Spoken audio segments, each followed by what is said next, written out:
This is Macro Voices with hedge fund manager Eric Townsend, the free weekly financial podcast targeting professional finance, high net worth individuals, family offices, and other sophisticated investors.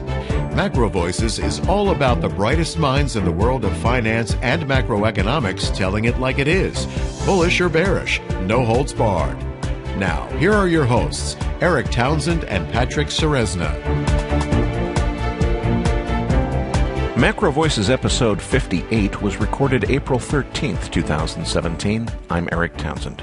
Lance Roberts, executive editor of the super popular realinvestmentadvice.com blog, will be joining me as this week's featured interview guest. Lance put together a great book of charts and graphs for this interview, which you're not going to want to miss. Registered users at macrovoices.com already received the download link in your Research Roundup email. If you haven't registered yet, look for instructions on how to register a free account and get the download on our homepage at macrovoices.com right next to Lance's photo.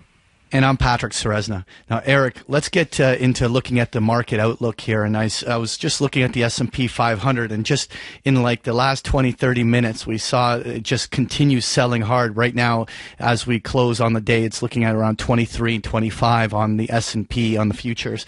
What's your feeling here on the S&P? Well, clearly we've taken out the 50-day moving average to the downside. That's a significant technical signal.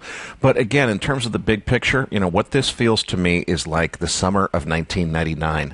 And I remember that summer very well. I had just the year before sold my own software company. I knew that tech stocks were in a massive overvaluation bubble, and I wanted to short tech stocks in size in the summer of 99, and thankfully I was talked out of it because, of course, what happened was I was exactly right that tech stocks were in an overvaluation bubble, that the valuations didn't make any sense. But what happened next is there was another 50% of upside over the next year before finally that blow-off top occurred in 2000.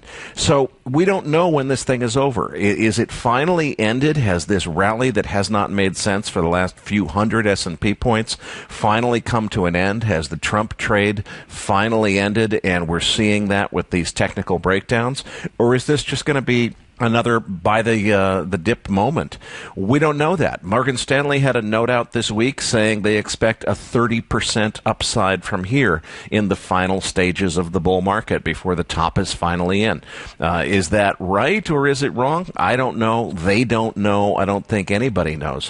What I want to ask Lance Roberts in this feature interview, because he manages portfolios for a living, he runs a very highly respected advisory service with a lot of high net worth clients, is when do you decide that it's time to get out of the market or go short? Because I know he agrees with me that this market is overvalued, but at the same time, the trend is your friend and the trend has been up, and we haven't seen enough yet to indicate that a trend reversal is in play. Well, let's take a look at that dollar index now. I mean, rejected at the 101 level, and now we're sitting right in the middle of that kind of range at 100.45. What's your thinking here on the dollar index? Well, Donald Trump is clearly at it again. He wants a lower dollar. A lot of his policies are actually dollar bullish, but he knows that he needs a lower dollar. And his comments this week, I think, had a lot to do with triggering this last sell-off. And it's not just the dollar index taking a nosedive. It's also Treasury yields taking a nosedive on Donald Trump's comments. So I think that for now it is all talk. But, I'm glad to be sitting this dance out. I still have a bullish long-term view, or intermediate to long-term view on the dollar index, but in the short term, my conviction has been reduced. All right, let's move on to crude oil, where this rally just continued all the way up above the 53 handle, and now it's just starting to show signs of slowing down. What's your thinking here on oil? Well, the last 2 weeks have been gut-wrenching for the bears, needless to say. Syria was definitely a big part of it, and just to be clear, the oil production that might have occurred in Syria or been taken offline in Syria, that was never the issue. The reason that oil rallied on the Syria invasion that occurred just a few hours after we published last week's show was the risk, or the perceived risk, of an escalation to a broader, wider spread condition of war in the Middle East, not just in Syria.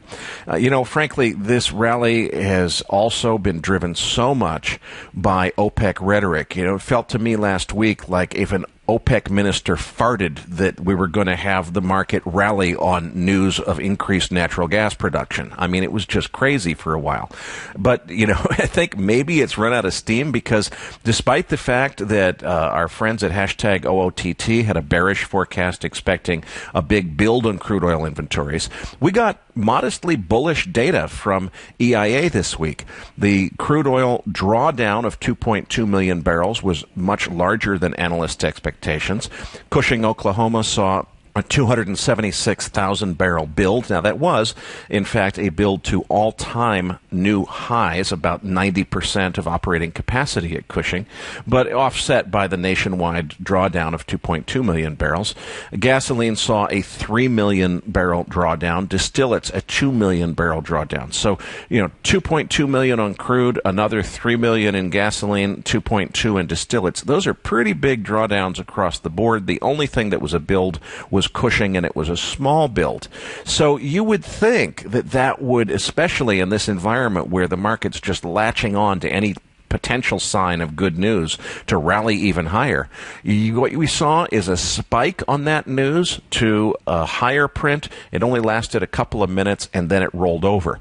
What I see is exactly the opposite of what I described 2 weeks ago, or maybe it was 3 weeks ago in this program, when we had first touched 47.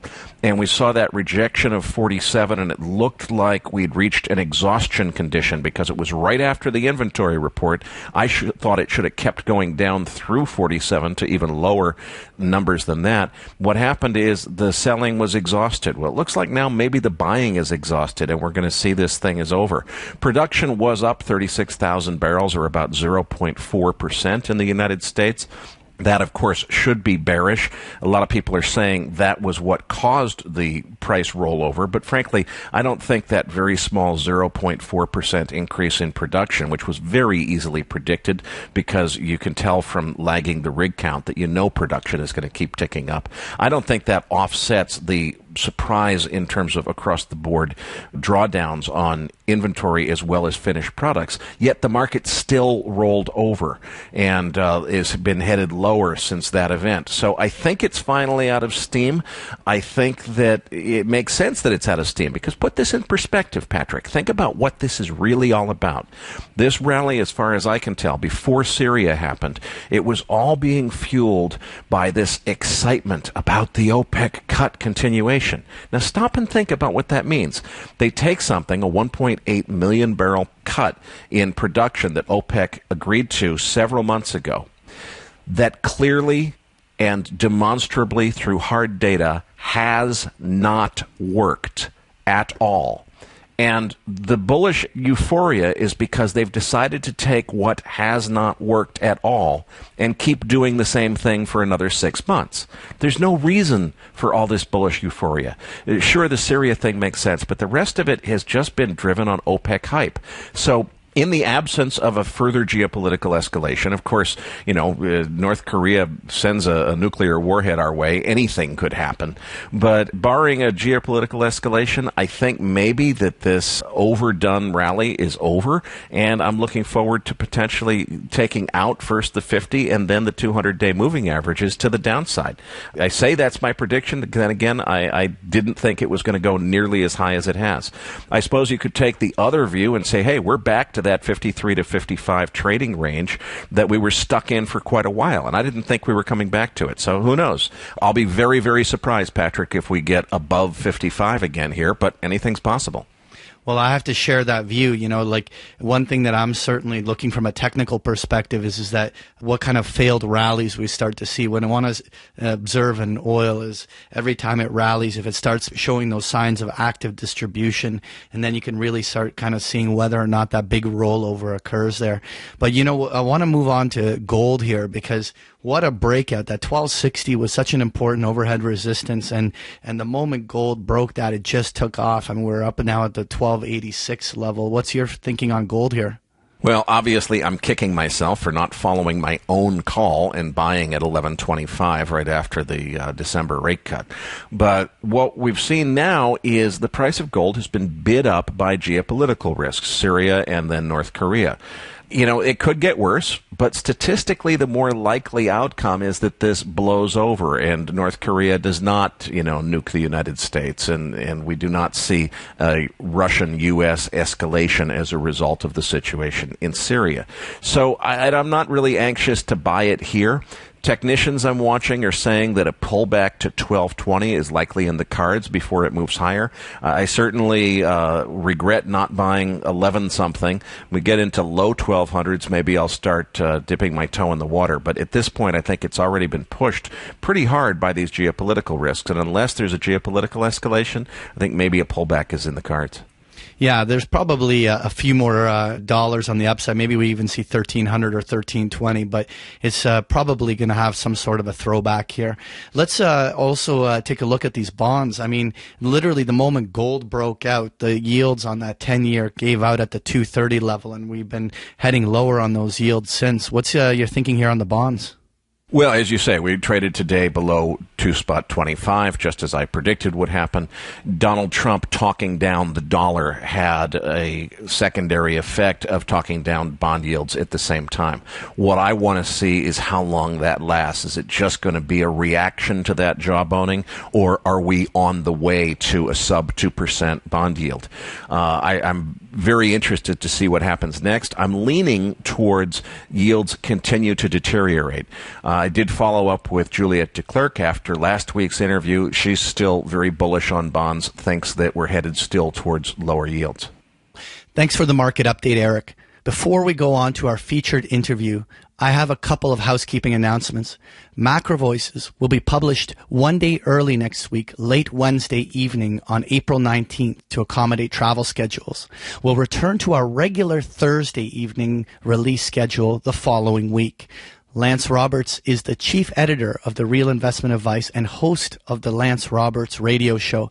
Erik will be appearing as a guest on Lance's show next Wednesday and will provide you with information on how to access that podcast in next week's Research Roundup email when it's sent out late next Wednesday.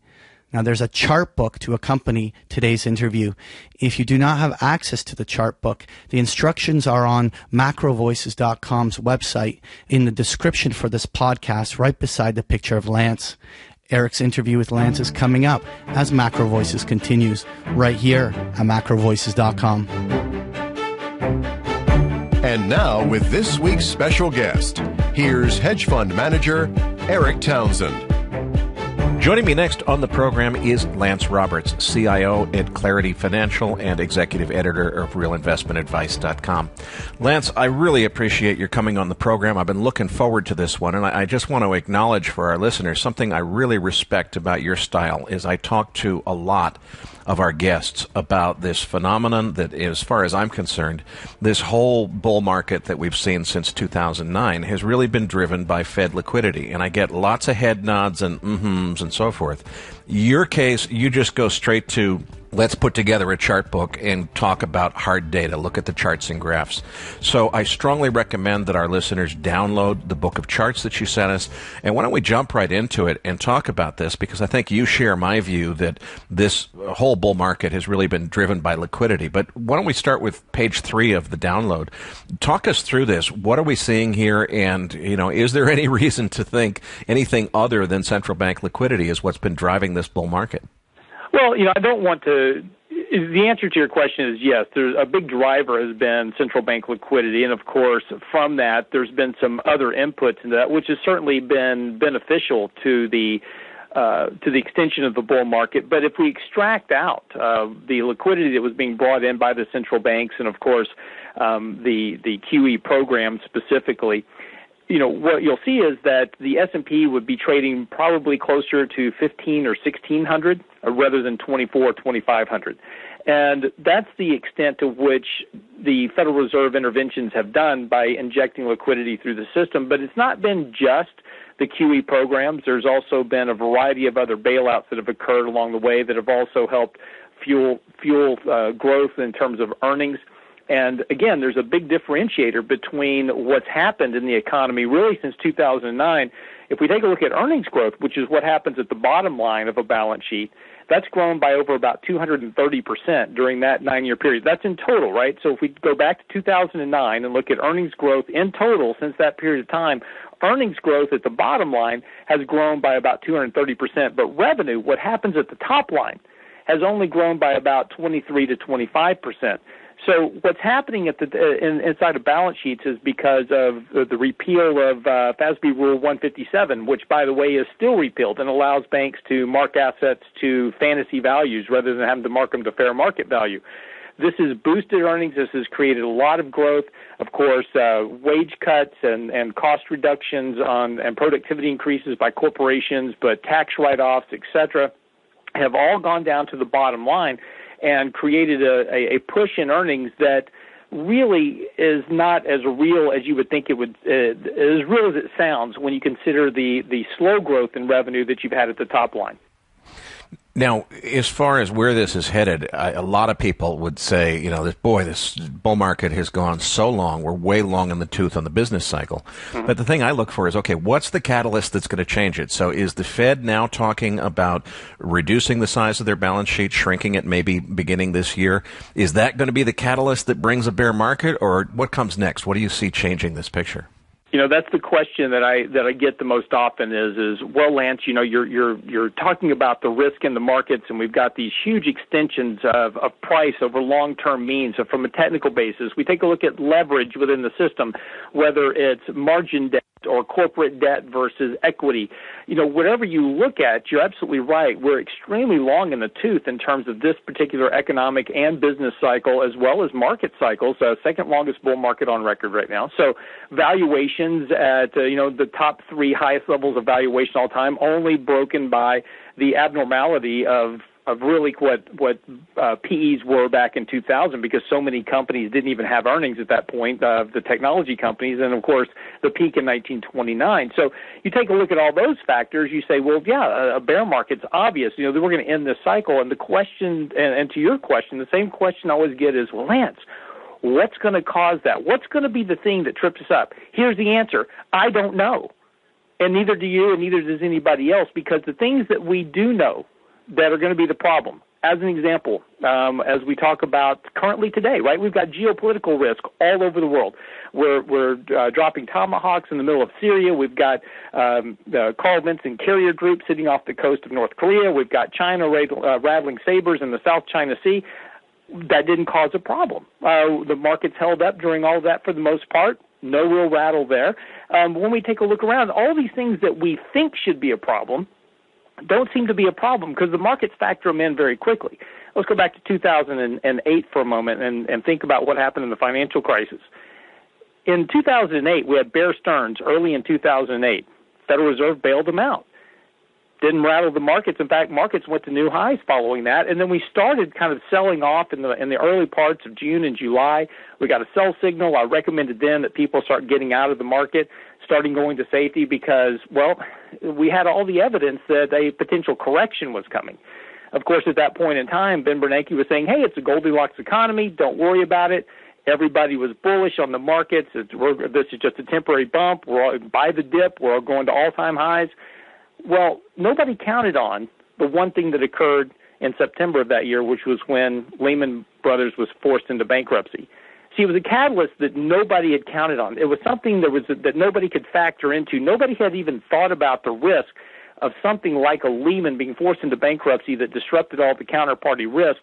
But that's the moment where not only did we break the market, but we also started triggering this very nasty thing that we've got sitting out there once again, which is a record level of margin debt.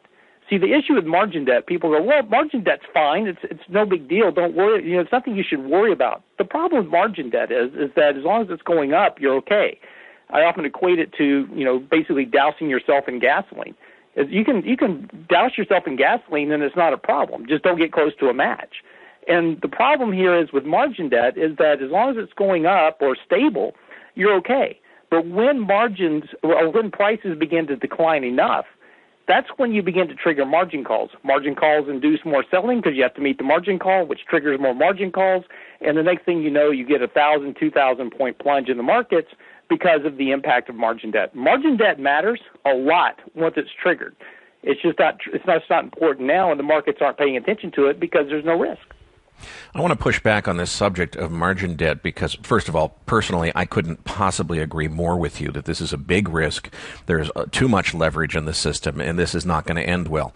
But as far as whether or not we're close to a tipping point, I think that a lot of people have written recently about reaching record highs in margin interest, in leverage. Mm-hmm. And I would argue it's not really a record high in leverage because it may be in dollar amount, it may be a record amount of debt, but we're also looking at a much higher market capitalization of the market overall. So in terms of percentage of the outstanding market capitalization, I don't think we're at a record in that sense. And that, to me, that's where the tipping point comes, is when people are over-margined to the point where margin calls beget more selling and so on and so forth, and it becomes a vicious cycle. Mm. So how do you measure this if not in absolute dollars? Is there a percentage of total market capitalization that comes into play here? Well, I recently wrote an article about discussing leverage in the system and primarily focusing on margin debt. And you're absolutely right. In terms of margin debt as it relates to market capitalization levels, we're not nearly to the record that we saw previously. But what's important about margin debt is the acceleration of margin debt. And that's the thing I really look for. If you take a look back in 2000 and then again in 2007, what you saw there was a pickup in the acceleration in the rate of margin debt accumulation. We're starting to see some very early signs of that. We haven't gotten to the extremes that we saw previously back in 1999. But the important thing here is for me and the way I look at it, I don't disagree with you about the level of debt in terms of market cap, and I think that's a great way to look at it. But what I'm looking for, and again, to your point, is that I'm looking for the reversal and the direction. When margin debt begins to go in a negative manner and we start to see an unwinding of margin, we'll be able to see that fairly early on before it starts to become a real catalyst event. That's the thing. And so one thing I look at is the level of margin debt on average versus its 12-month moving average. And whenever the 12-month moving average is crossed, what you'll see is typically you've either seen a major market correction or at least like we saw in 2016, a correction in the market that between 10 and 20%. So that's historically been the norm. I think that's a great early indicator just to try to understand what margin debt's trying to tell you as a function of the market. And what about the effect of interest rates on margin debt? Obviously, a lot of people are wooed into, hey, why not go out on margin? It's cheap. It costs almost nothing. And of course, I think that whether it's happening this year or next year, I'm not sure, but eventually we're getting to higher yields and higher margin interest rates. Does that historically act as a trigger that causes people to have to unwind their margin debt, or do you think that we're fairly insensitive to interest rates in terms of what that catalyst will be to turn this trend around? No, it's a good point. But when we go back in history, what was the level of margin interest back in 1999 when we were borrowing money then? That was cheap relative to where it was, 10 years earlier. Where were we in terms of margin interest debt levels, interest levels in 2007, 2008? It was cheaper than it was in 1999. And yes, you're absolutely cheaper than you are today than you were then. And you're absolutely right that we can borrow awfully cheaply, but therein lies the trap, which is, when we take a look at, when we start combining things like corporate debt, margin debt, and household balance sheet debt, right, credit card debt, you've got the highest level of debt indebtedness ever before in history. We're over $51 trillion in those three things combined. And so if you've noticed, I've excluded governmental debt out of that. We're just talking about the things that impact you and me and the economy directly and businesses and the market. So margin debt, household debt, corporate leverage. You got $51 trillion in debt right now. That's the highest level in history. And yes, and a lot of that's been fostered by extremely low interest rates. But this has been a continuation since 1983. In 1983, we began this deregulation of the financial industry, and you could buy everything on a credit card cheap, and it was getting cheaper every single year. And as interest rates have continued to fall, we have continually adopted at living beyond our means in terms of our financial capabilities, because we could borrow it cheaper. Oh, I can't really afford it today, but hey, I can get it for 3% interest or 2% interest, or now I can finance a car for 0% down and 1% a month. These are the type of things that have gotten us into the trap. But ultimately, debt is debt is debt is debt. And when you get into the position and we start unwinding this issue, and when we hit to the point in the markets where the markets began to trip and stumble and fall, and we lose that factor of wealth confidence, and when the confidence factor is lost, that's where, particularly when we're growing at 0.5% GDP in the first quarter, you don't have a lot of wiggle room between that and a recession, and then that's where the unwinding of debt becomes a problem. So yes, interest rates are a factor that allow people to take on more debt, but don't forget, at the end of the day, we have to service the debt, and ultimately at the end of the day, debt has always been the culprit of a major unwinding of both the economy and the markets. And I would point out as well, for our listeners that got the download, you've got a fantastic chart on page 8 that shows us, even in contrast to 1999 or 2007, we're still looking at a higher margin debt level right now as a percentage of real GDP. That's right. That's absolutely correct. Let's go back to the 2008 crisis. A lot of people have different views of this, Lance. I look at this as we never solved the real problem, which was too much total debt. What we've done with central bank liquidity is to paper over our problems by addressing the symptoms rather than the real cause.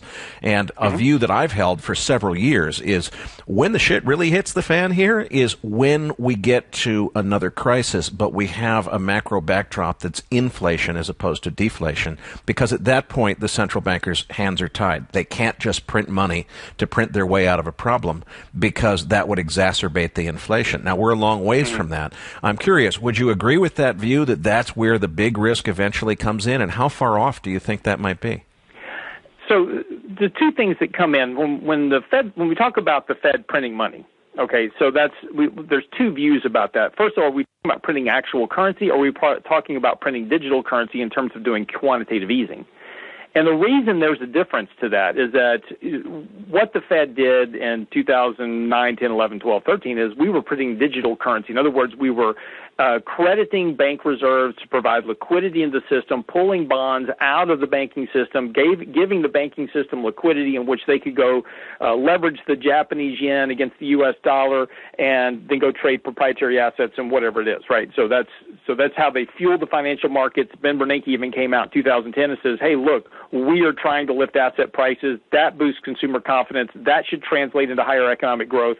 Unfortunately, it never quite worked out that way. We got a big boom in the stock market for 20% of the population that actually have money invested in the stock market. For the other 80% of the population, they didn't benefit from it at all, and that's why 80% of the population has $500 in the bank and no savings. So it didn't really filter through the economy like the Fed thought it would, but basically acted as a giant wealth transfer from the middle class to the wealthy. That's a different argument for a different day. But to your question specifically, when we go back and look, is that the Federal Reserve can only buy the bonds that are issued from the Treasury. So if we get into an environment, and I don't think this is going to be the case, I think the Fed is going to have plenty of room to do this, is that as the deficit shrinks, and as we moved from the $1 trillion deficit back towards $400 billion under Obama's last couple of years in office, the amount of treasuries that were being issued in order to what could be used for purchase for quantitative easing was being shrunk. So the ability to do bigger and bigger rounds of QE and an unending availability of doing QE is becoming much more difficult. Here's my point about this. There is only a finite ability of the Federal Reserve to buy bonds in order to liquefy the markets through quantitative easing programs. They cannot absorb the entire bond market, because then you won't have a bond market. It'll all be held at the Fed. So there is a point to where quantitative easing not only loses efficacy, but it also becomes a financial risk by absorbing too much of the bond issuance out of the financial markets and into the hands of the Fed. And I think this is one thing that you're going to see not only here domestically, but globally as well. The European Central Bank, Bank of Japan, and others that have engaged in this type of issue of buying bonds out of the system. And this is why you're seeing them shift to directly buying equities. one of the problems for the Federal Reserve is that they are only allowed by congressional mandate to buy bonds or buy instruments that are of credit and are guaranteed by the government. So in other words, they have to be Ginnie Mae's or U.S. Treasuries. They would have to get a congressional mandate in order to start buying directly equities out of the system. This is something that people talk about a lot. It's like, oh, don't worry about it. Next financial crisis, they'll just start buying equities. Well, not without a congressional mandate. And that may be very, very hard to pass given the history of Congress's kind of animosity towards the Fed as it stands today, and particularly with Donald Trump in office currently. He's not a huge fan of the Federal Reserve, so it may be quite difficult for them to get a congressional mandate to allow them to start buying equities, which could put the Fed in the box in terms of the next financial crisis as to the length that they could go to try to bail out the markets. And this is why I believe that Janet Yellen understands, even though she was giving a speech earlier this week talking about how great the economy is doing and how employment's improved so much, I think she understands that really with the economy we're growing at less than 2%. We're barely meeting inflation goals, and the only reason we're meeting inflation goals is because of higher rent and higher healthcare costs for the most part, which is a drag on consumption because that goes right to the heart of disposable spending of individuals, but doesn't really leave a lot for increases in prices, which is what you need to create ultimately price inflation to lead to wage growth, et cetera, because you don't have the end demand on the other side by the consumer because they don't have any money. 80% of people have $500 in the bank. They're living on debt. Makes it very difficult for them to increase levels of consumption, which is why when we take a look at personal consumption expenditures, when we take a look at retail sales, they've remained primarily flat. So we haven't seen a huge increase in the amount of consumption and demand, which is also why economic growth rates remain sluggish. So tying all this together is that this is why I think the Fed is raising interest rates. I think they understand that we're closer to the next recession than not, and their worst fear is being caught at near zero interest rates and not having a policy tool available to help offset the drag of the next recession. So you think that this hiking cycle is primarily driven by the need to create some room to ease, which you think is probably coming sooner than a lot of people think? Yeah, absolutely. I believe that the Fed is in the process of hiking interest rates because just simply from the function, you and I mentioned this earlier, is that we're very long in the tooth of this current economic cycle. Economic cycles don't last forever.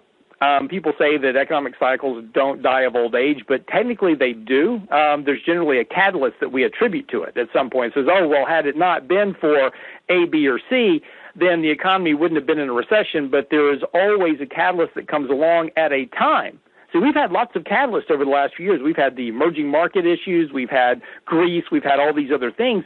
Didn't push the economy into a recession because we were early in the stage of recovery and we're going through an economic recovery growth cycle. Consumption was picking up to some degree, inventory restocking cycles. There was enough economic growth to offset the drag that was occurring by these other events that were occurring around the world. But at some point, as the age of the economic cycle gets older, the ability to withstand an economic exogenous shock from an economic or geopolitical event becomes less available. So at some point, we will have some trigger, and I would imagine within the next 12 to 18 months, that will trip the economy, if not sooner, into the next recessionary cycle. It's just a function of time, and we're very late in the cycle, and as we currently see now, economic growth rates are low, interest rates are coming up, you're starting to tighten monetary policy, and now the Fed's talking about reducing their balance sheet, which, by the way, I don't think will ever happen. But, the reality is that we are likely much closer to a recession than that. I think Janet Yellen understands that, and her biggest fear, like I was saying, is getting caught with very little monetary policy at her disposal outside of QE. The best tool they have for offsetting recession is to lower interest rates and trying to spur consumption.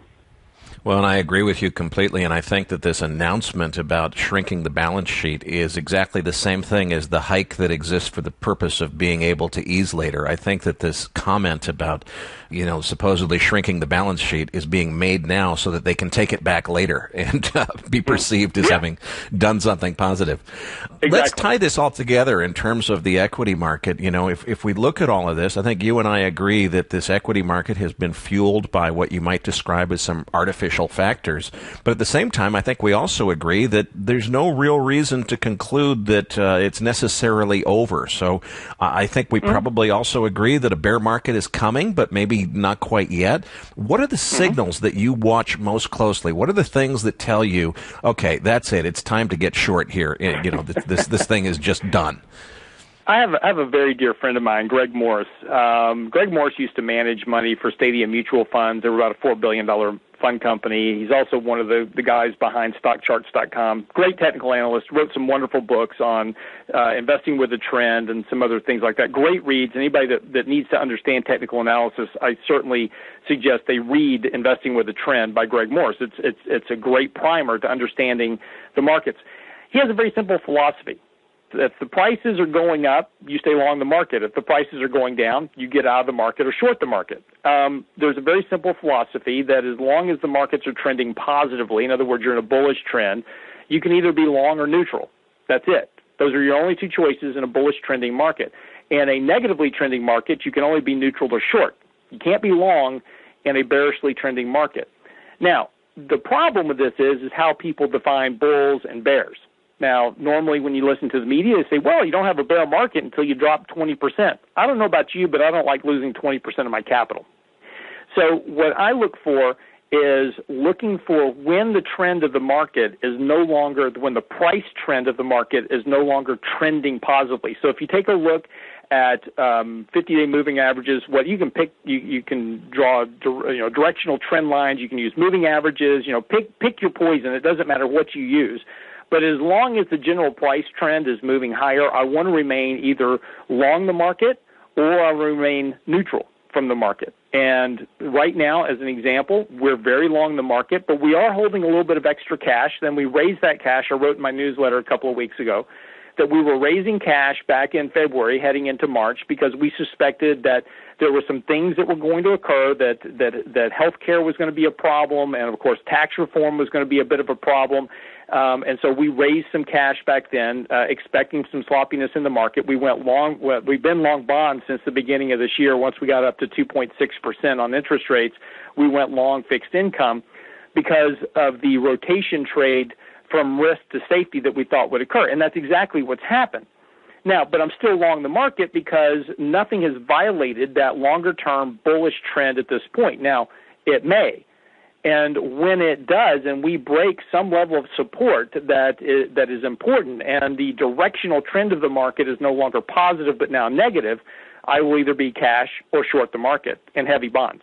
Because in a market where asset prices are falling, people are going to seek a safe haven like U.S. Treasuries. So it'll be a place to have some offset and make some income while we're waiting for a market to turn.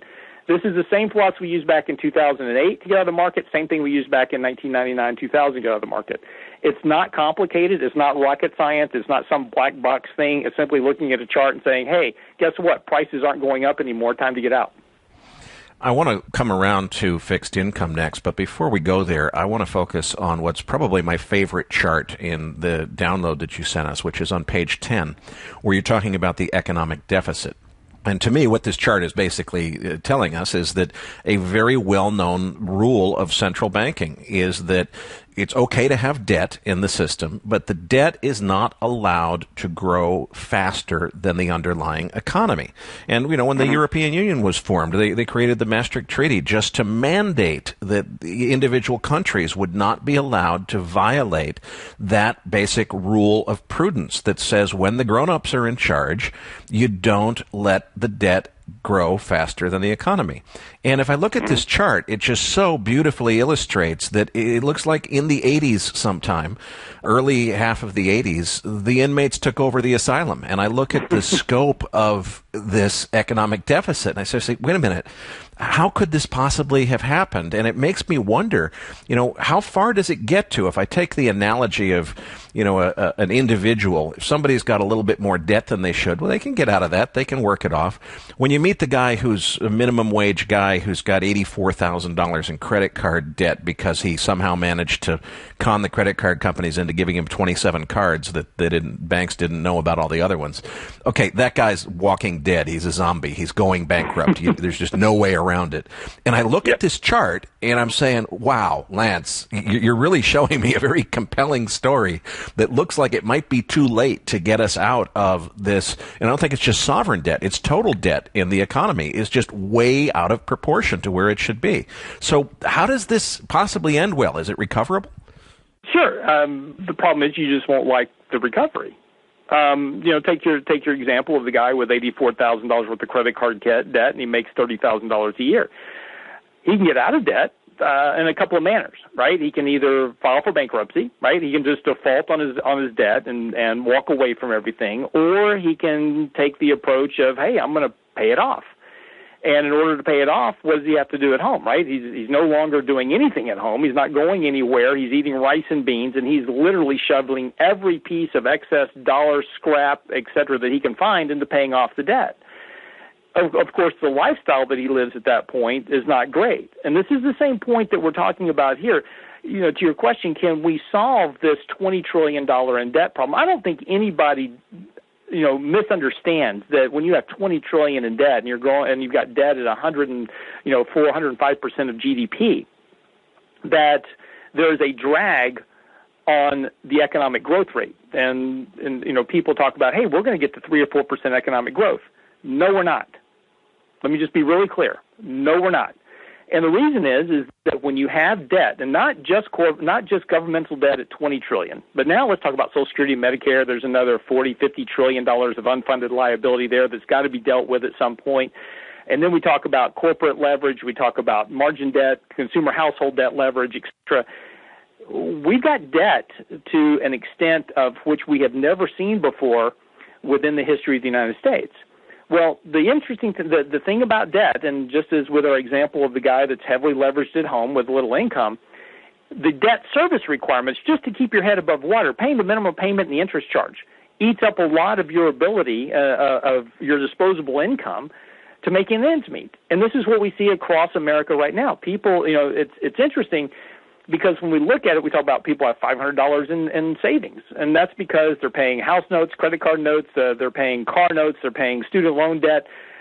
They've got every bit of debt that they've got to meet those minimum payments, and their income levels haven't risen at a pace fast enough to offset the increases in the debt that they've taken on. And in fact, one of the interesting things that we talk about quite often is that if you take a look at retail sales, I want to think about retail sales for just a second. The stuff we buy at Amazon and Target and Walmart, and in a lot of cases, this is stuff that you're not going out and buying a bunch of new stuff, right? You're not going out and buying new iPhones. You're not buying new stuff to play with or to live with.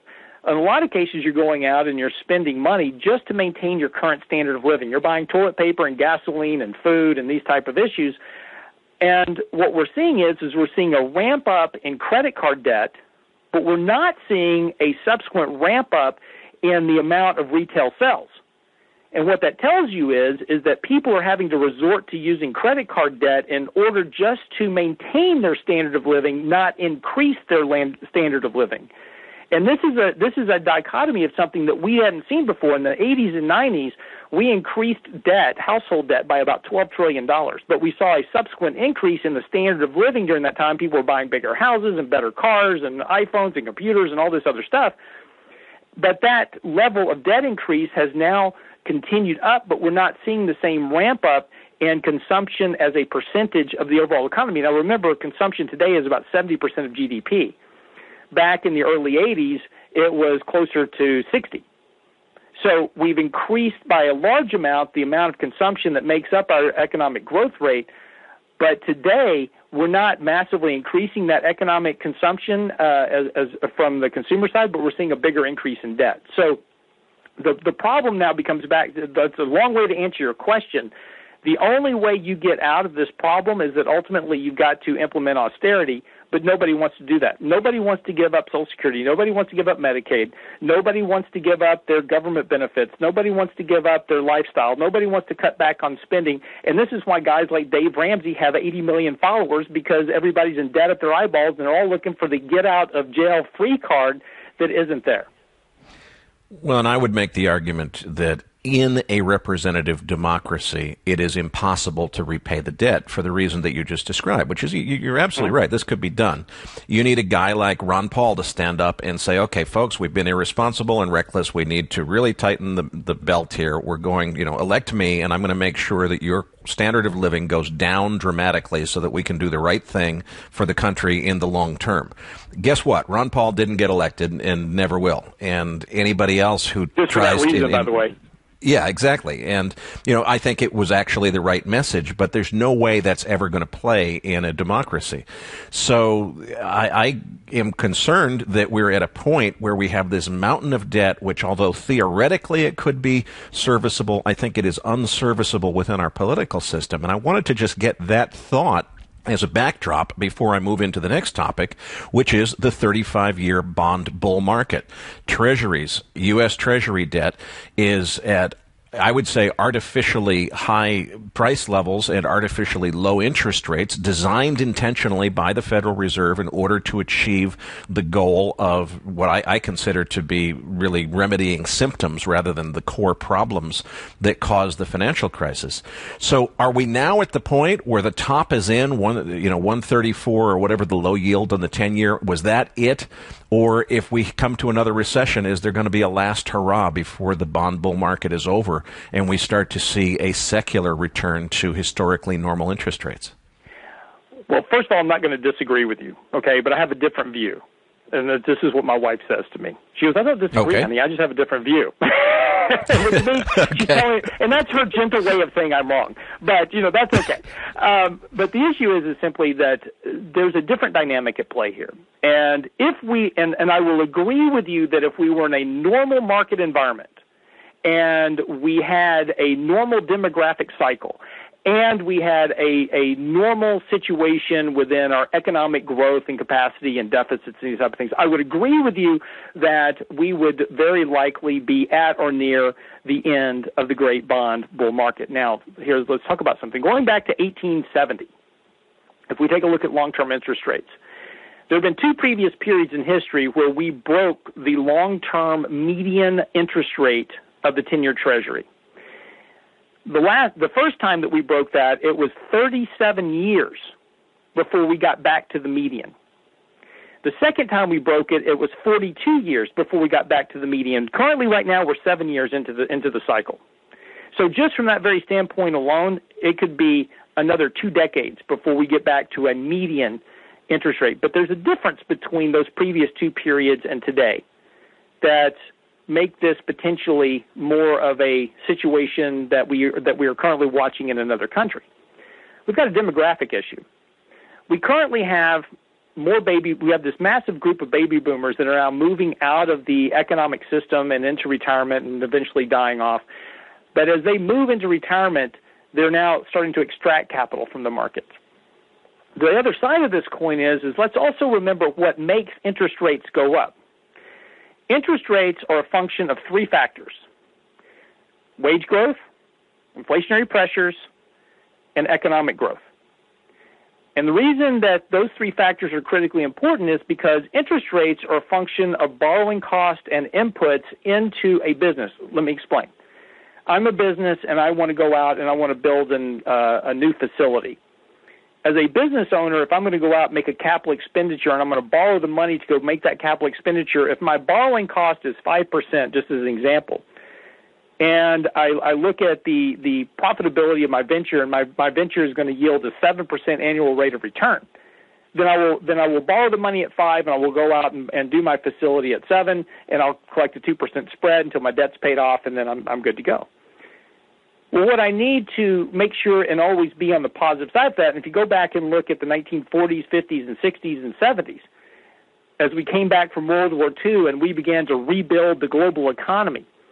Remember, after World War II, we'd bombed everything out. Russia was bombed out, Germany was bombed out, everybody was bombed out, Japan was bombed out. The United States was the manufacturing epicenter of the entire world. And so as our soldiers came back home, we had all this pent-up demand following the war. That helped kind of launch the economy. But then we were manufacturing everything. And in manufacturing, when we manufacture stuff, if we go out and we build a train or we go out and build a television or we build a telephone or whatever it is, that has a much higher flow-through within the economy.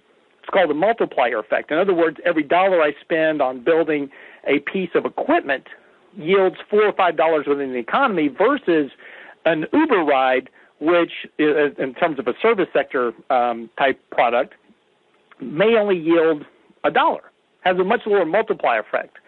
So services, a service-based industry, has a much lower growth rate than a manufacturing capacity. And if you go back and look at the 60s and 70s, interest rates were rising, and we had 10, 11, 12, 13, 14% interest rates, but the economy was growing at 5, 6, 7, 8 times 8% a year. We had a very high economic growth rate. Wages were rising. People had more money to spend, and because wages were going up, and by the way, household debt was about 60% of net worth at that point in time.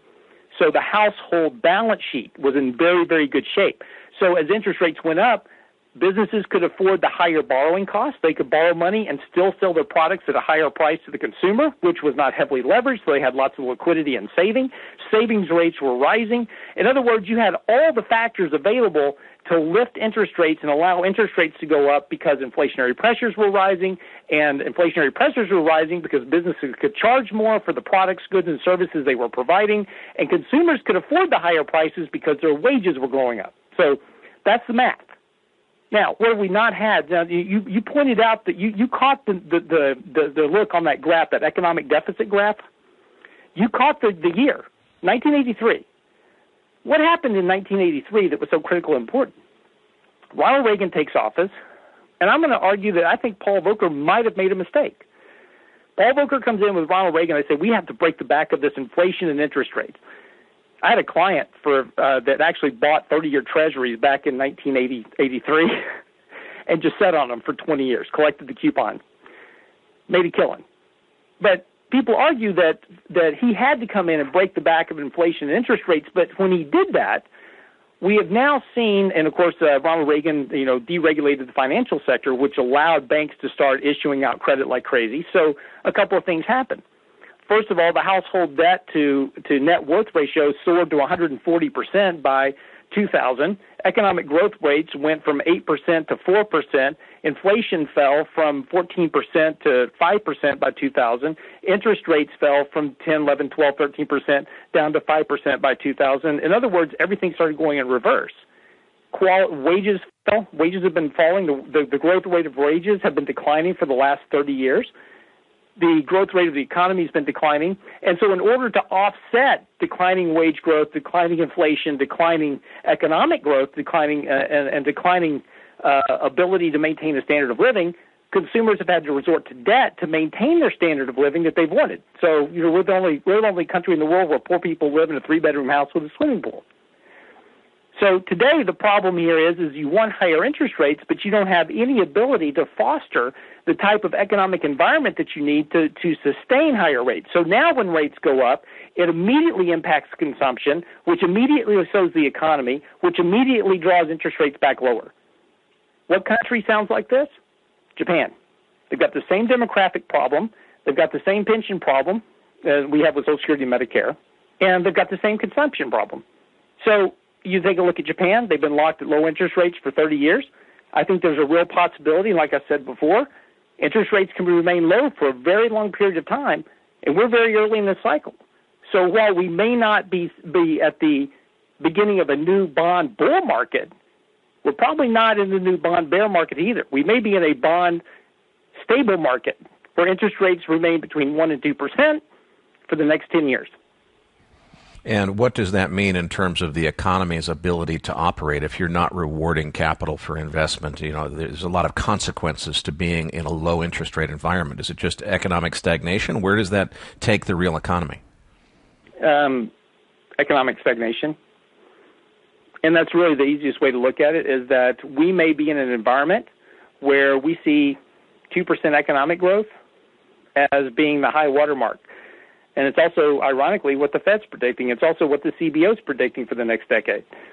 So, again, when you take a look at all these factors, and particularly when you look at the fact that millennials are coming up, they're moving into a society where they're more urbanized, they are looking for issues where they are more service-oriented than ever before, today millennials make the same wage. Actually, they make less wages than what their counterparts were making 20 years ago. So there's an inability to spark the type of economic growth that we need to reach those 3 and 4% levels. So there's, when you line up the demographic factors with the financial factors and the debt factors, it suggests, I'm not saying this is absolutely going to be the case, and maybe, hopefully, I would love for you to come back to me in a year or two and say, see, you were totally wrong. We're at 4% growth. I just can't figure out mathematically, when you put 2 plus 2 together, how you get to 4, because we just don't have the dynamics available currently to get there. So that suggests that we're going to be in a range of economic growth between this, kind of a recession type area to 2%, and interest rates will probably remain somewhere between 0 and 2.5% for a very long period of time. And by the way, with the next recession, we'll probably see interest rates get back down to, closer to 0. Before we close, I'd like to move on to a topic that's near and dear to many of our listeners' hearts, which is precious metals. In this environment that we've been discussing, this massive debt overload that is facing the economy, the gold bugs would tell you the only place to be is, levered up a zillion % into precious metals.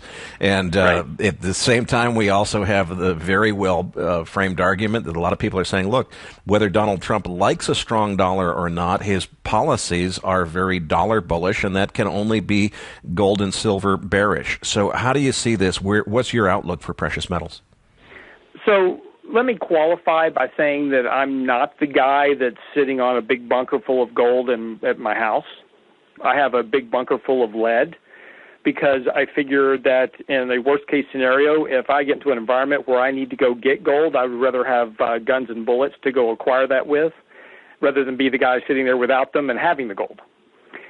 Because when you're talking about owning gold as a measure against economic devastation, and talking about going back to where you're bartering on gold, that's a really, really bad economic event. And I prefer not to think that I prefer to think that as Americans and as a country that we will avoid dragging ourselves into that position. I figure at least I hope that as Americans and as individuals, we will come to our senses sooner than later and take action. Most of the time, the most dire economic consequences that we can imagine don't come to fruition because Americans tend to wake up and say, hey, enough is enough. I need to make changes. But it gets pretty bad before you get there. So I'm not the guy that has a bunch of gold in my house, and probably people will chastise me for that, and that's okay. It's personal preference. In portfolios, from a portfolio management perspective, we do own gold, and we own gold from time to time. In from 2010 to 2013, we owned a lot of gold in our portfolio, and it performed very well. In 2013, we actually got out of gold entirely, and we've remained out of gold ever since that period of time, and during this entire slide in gold. And that's simply, again, as we were talking about earlier with the stock market, right? The trend in gold is not bullish. The trend in gold is very bearish, and when the trend in gold is bearish or the trend in stocks is bearish, I can only be, two things. I can either be neutral or short. Right now I'm neutral gold because the trend is bearish. However, let me say this, that there are signs that we may be in the early changes of that trend in gold becoming more bullish, and if it does, I'll be adding gold back into our portfolios. I don't have any problem whatsoever with people that want to own gold or own gold coins, in their lockers, in their bunkers, whatever they've got. That's completely okay. I wouldn't draft as a portfolio manager, as with anything. I would never overweight all my assets into one asset class, and particularly one that's potentially illiquid. Let me just warn you about one thing. If we ever get to the point that the markets do heal themselves up and we get back into, and we will eventually, we're going to have, let me just say that we're going to have another big bear market. We're probably going to lose between 30 and 50% in the next bear market whenever it occurs. At that point, though, I will suggest that we are going to be very much back to a 1974, what we call a black bear market. In 1974, when we hit the bottom of the bear market, nobody wanted to own equities. People did not come back to the equity market until 1990, for the most part. You wipe people out, people were done with it, and you had this massive negative sentiment on the stock market. And I think we will get there on the third wipeout of individuals' retirement plans. That's going to be the opportunity to where ultimately we want to buy equities for the long term, quote. And people talk about buying equities for long term. I think that's your opportunity. You'll be buying cheap valuations of good quality companies. But back, as you saw in the early 80s, gold prices were very high back in the 70s, and then once you begin this secular bull market that began in the 80s, gold prices dropped, and they continued to drop to very low levels. There'll be a point where we will get to that position again, and when it comes time for you to sell your gold, and you've got physical holdings, and you get down to the place to sell your gold, there's going to be a line wrapped around the building, and the prices are going to be plummeting while you're trying to dump your physical gold. So for me, this is why I go back to owning gold in a liquid form as a portfolio manager, so I can get in it and out of it when I need to without incurring a lot of cost. Again, it's a personal preference. Whatever people choose to do, that's up to them. I'm just not a giant gold bug. Well, this is a fantastic interview. I really appreciate it. Unfortunately, we are out of time. But before we close, I just want to touch on so many different ways that our listeners can follow your work, because I know a lot of them are going to want to. You're very, very popular in your articles that are published on Zero Hedge. You also have your own podcast. You were kind enough to invite me to be a guest on it next week, so I'm looking forward to that. First of all, where do our listeners find out about the podcast? The podcasts are on our website, realinvestmentadvice.com. It's under the media tab.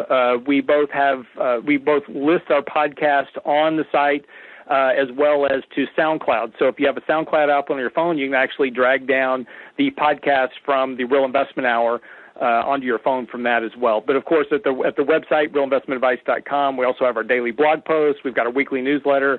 Everything is there. Okay. And what do you actually do at Clarity Financial? Let's cover that as well.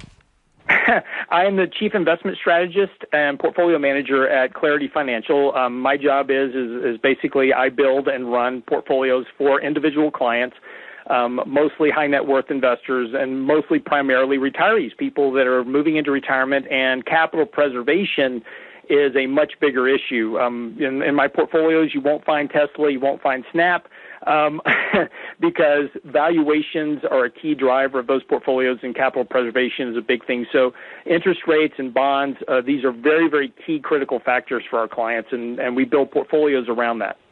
Okay, so investment advisor primarily to high net worth, and that's at Clarity Financial, and realinvestmentadvice.com is your retail website where you have the blog as well as the podcasts. So that is right. Absolutely fantastic. We sure appreciate it, and I look forward to being on your show and turning the tables next week.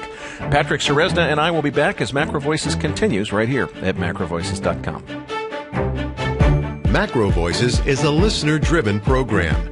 Please email requests for specific future interview guests to requests@macrovoices.com. You can email questions for the program to mailbag@macrovoices.com, and we'll answer them on the air from time to time in our mailbag segment.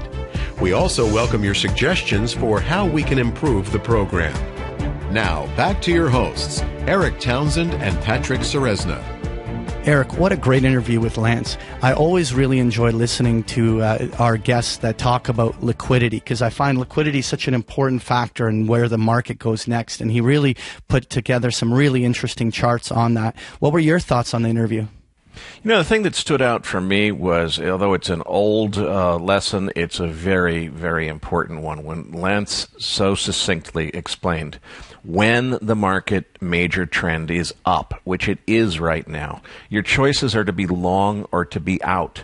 It doesn't make sense to be short here. And it's a good reminder to me, because I see so many reasons that this market should not be at these valuation levels. It's tempting to want to go to short.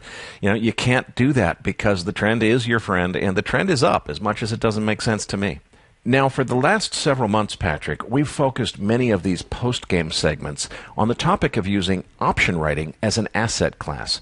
We extensively covered the topic, discussing everything from covered call writing to selling puts, call and put spreads, and short straddles and strangles. There's one last strategy, though, that we wanted to discuss, and that was iron condors and iron butterflies. Now, Patrick, I just saw the movie Avatar, and I think those were iron condors that the aliens were riding in that final scene. So why don't you give our listeners a quick rundown on this strategy, starting with these crazy names?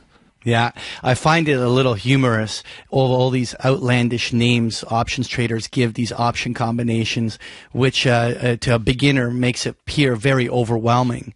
But when you break down the strategy, it becomes far easier to understand. In the case of the iron butterfly, it structurally has all the same characteristics of the short straddle that we discussed last week. So you would open the short butterfly for the exact same fundamental and technical reasons.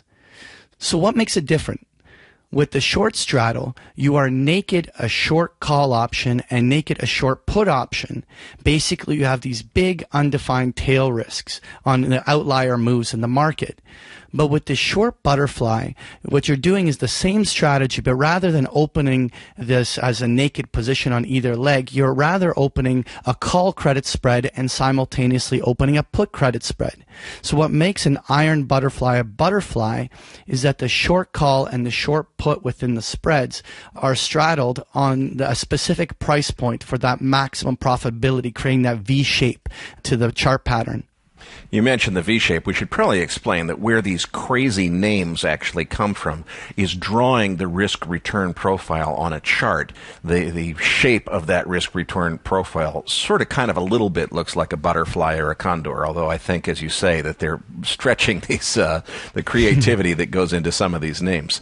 So this sounds like a much more captivating strategy to me than the short straddle. One of the reasons that I was so negative on the idea of short straddles when we talked about it last week was I think the stock market could potentially have a big move in either direction here. Now, if you're using a short butterfly, you could contain those tail risks, and that would give me a little bit more confidence in this strategy. That's right. So when opening the wings of this options combination as a credit spread, you've defined your maximum risk. Now, so to move on to the next variation, when you compare the iron butterfly to the iron condor, they literally are the same strategy, but the butterfly is straddling one specific price, and the condor, you simply are widening apart the two credit spreads to create a target zone versus a target price. Okay, so in other words, the butterfly is to the straddle as the condor is to a strangle.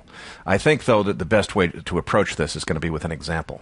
Right. So let's build a hypothetical scenario with a stock like Apple using an iron condor. Now, Apple's shares hit a high of $145 last week and has now pulled back since, trading around $142.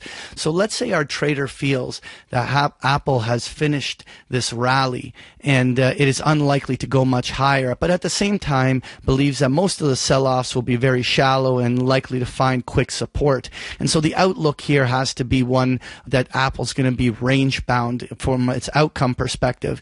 And so our trader opens a June expiration $10 wide credit spread between, let's say, $145 and $155 strikes on Apple.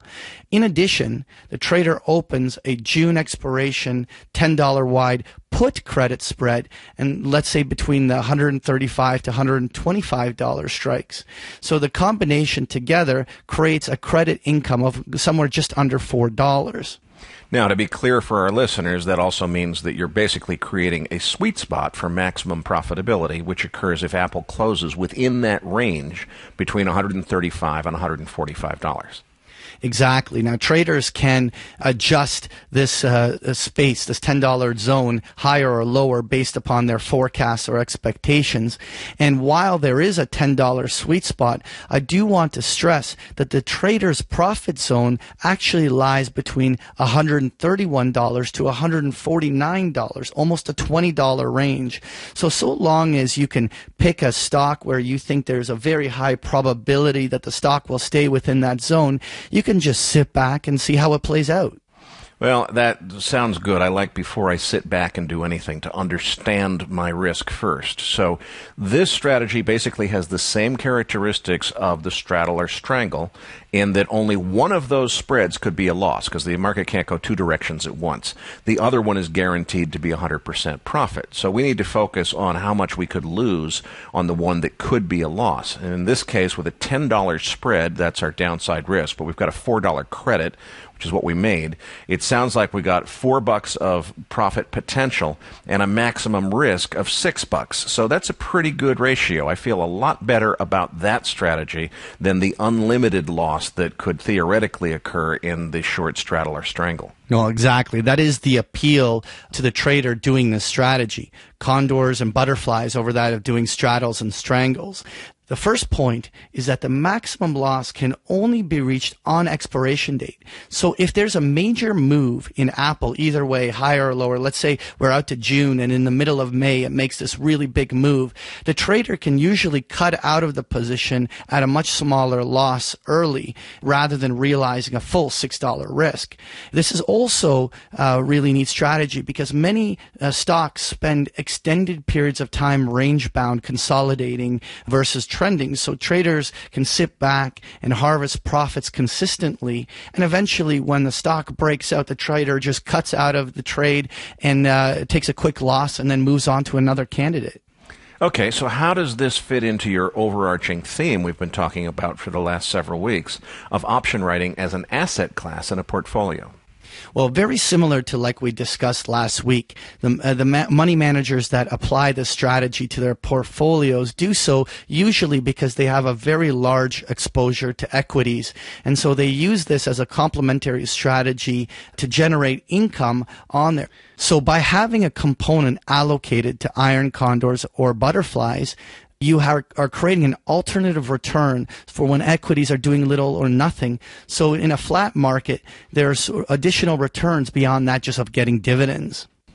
Patrick, we've gotten a lot of positive feedback on this series of post-game segments where essentially you've been talking about option writing as an asset class, giving our listeners a little tasting, if you will, of some of the types of strategies that you teach at bigpicturetrading.com in your option class. But options trading is just one of the topics that you teach, and frankly, I think we've given that subject pretty thorough coverage at this point. So for our next few episodes, why don't we plan to keep the series of mini tutorials going, but shift from option writing to something else. So what else do you have up your sleeve? Well, since this is Macro Voices, why don't we continue the tutorial series with some sample lessons on some of our Macro Masters course? Okay, and the Macro Masters course, of course, is your macro-driven fundamental analysis course that you offer at bigpicturetrading.com. And folks, if you want to learn more about this, Patrick is a fantastic instructor and mentor, and he is in the business of teaching people how to trade. His website is bigpicturetrading.com. You can learn more there. And meanwhile, keep your questions and topic suggestions coming for Macro Voices. You can send those via email to requests@macrovoices.com. And we still need your help promoting the show, so please retweet us, tell your friends about Macro Voices, forward your Research Roundup emails, use our new player embed so you can put a Macro Voices player on your website, and most importantly, please register your free account at macrovoices.com. We won't spam you with any advertising. All that you're going to get is a benefit to you, which is the Research Roundup email, which is a compendium of links both to the content provided by our feature interview guests, as well as all the cool free stuff that we could find each week. Patrick, what's in this week's Research Roundup? So what our members will find in there is a transcript for today's interview with Lance Roberts. In addition, obviously, the link to the chart book that accompanied this week's interview. In addition to that, I included a link for an article by Jeffrey Snyder titled The Global Burden. As well, there's a great Macro Risk Advisors article titled Financial Insurance is Not Like Hurricane Insurance. And the last article I wanted to just point out was a David Rosenberg piece that was done in the Financial Post saying, make no mistake, the Toronto real estate market is in a bubble of historic proportions. So you'll find this and so much more in this week's Research Roundup. So that does it for this week's episode. We appreciate all the feedback and support we get from our listeners and are always looking for suggestions on how we can make the program even better. For those of our listeners that write or blog about the markets and would like to share that content with our listeners, send us an email at researchroundup@macrovoices.com or tag it with the MVRR hashtag on Twitter, and we'll include it in our weekly distributions. If you have not already, follow our main Twitter account at MacroVoices for all the most recent updates and releases. You can also follow Erik on Twitter at Erik S. Townsend. On behalf of Erik Townsend and myself, thank you for listening, and see you all next week. That concludes this edition of Macro Voices. Be sure to tune in each week to hear feature interviews with the brightest minds in finance and macroeconomics. Macro Voices is made possible by sponsorship from BigPictureTrading.com, the Internet's premier source of online education for traders. Please visit BigPictureTrading.com for more information. Please register your free account at MacroVoices.com. Once registered, you'll receive our free weekly Research Roundup email containing links to supporting documents from our featured guests and the very best free financial content our volunteer research team could find on the Internet each week. You'll also gain access to our free listener discussion forums and research library. And the more registered users we have, the more we'll be able to recruit high-profile feature interview guests for future programs. So please register your free account today at macrovoices.com if you haven't already. You can subscribe to Macro Voices on iTunes to have Macro Voices automatically delivered to your mobile device each week free of charge. You can email questions for the program to mailbag@macrovoices.com, and we'll answer your questions on the air from time to time in our mailbag segment. Macro Voices is presented for informational and entertainment purposes only. The information presented on Macro Voices should not be construed as investment advice. Always consult a licensed investment professional before making investment decisions. The views and opinions expressed on Macro Voices are those of the participants and do not necessarily reflect those of the show's hosts or sponsors. Macro Voices, its producers, sponsors, and hosts Erik Townsend and Patrick Ceresna shall not be liable for losses resulting from investment decisions based on information or viewpoints presented on Macro Voices. Macro Voices is made possible by sponsorship from BigPictureTrading.com and by funding from Fourth Turning Capital Management, LLC. For more information, visit macrovoices.com.